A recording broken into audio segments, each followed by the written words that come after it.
बिस्मिल्लाहिर्रहमानिर्रहीम। अस्सलाम अलैकुम। उम्मीद है सब दोस्तों को खैरियत से होंगे। मंगल का दिन है, 24 मई है 2024। 4 ज़ीक़ात है, एक जेट है 732 प्लस और क्यूमुलेटिव इंडेक्स 74,531। आपको कल मैंने कहा था कि मार्केट 74,000 का तोड़ देगी और मार्केट ने यही किया। आज 74,531 कर दिया। मार्केट की अभी भी एपेटाइट बहुत है। इसमें कुछ पेनी स्टॉक्स हैं जो काफ़ी काम कर रहे हैं।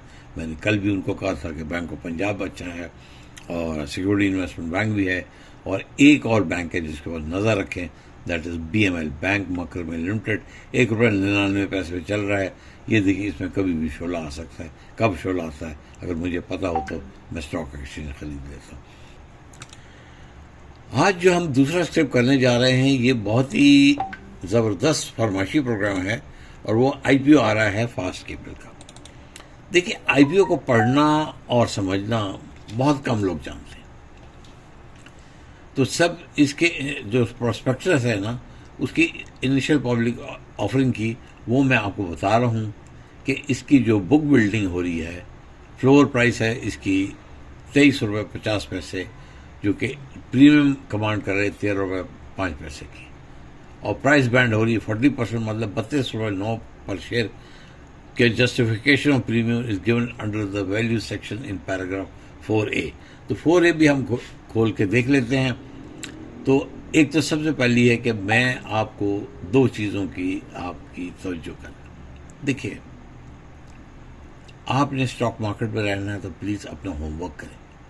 मैंने अपना इसको बहुत अच्छी से पढ़ा है। इसमें मुझे 3-4 कबाते हैं। वो क्या कबाते हैं? कबाते ये है कि कंपनी के ख़िलाफ़ काफ़ी ज़्यादा लीगल प्रोसीडिंग्स आ रही हैं।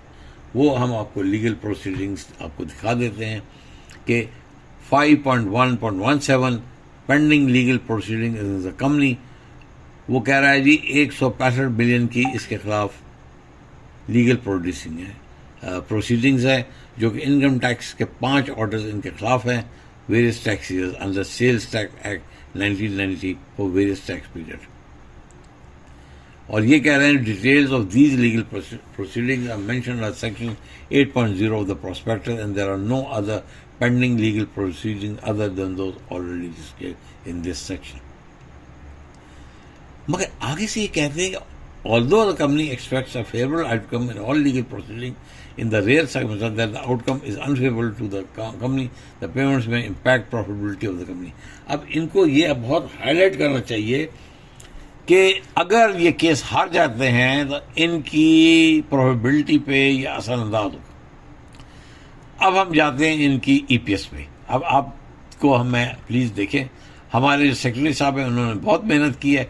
आप खुद देखें, 2018 में EPS 2.6 है, 19 में 3.4 है, 2020 में 3.4 है, 21 में 10.9 है, और एकदम से गिर गया 2022 में 4.1, और फाइनेंशियल ऑडिट स्टेटमेंट 3.4। मतलब इसकी गिरती जा रही है। इसकी ब्रेकअप वैल्यू और शेयर है 68.90 चले इस वक्त है, और अब इसकी ब्रेकअप वैल्यू पर शेयर जो आ रही है 15.3 आ रही है। इसके मतलब अगर ब्रेकअप वैल्यू ऑफ शेयर इसकी 15.3 आ रही है और आपको ये ₹23 बेच रहे हैं, तो आपके सर पे ये टोपी बना रहे हैं। जब ये टोपी बना रहे हैं तो आप फंसते जाएंगे इसमें।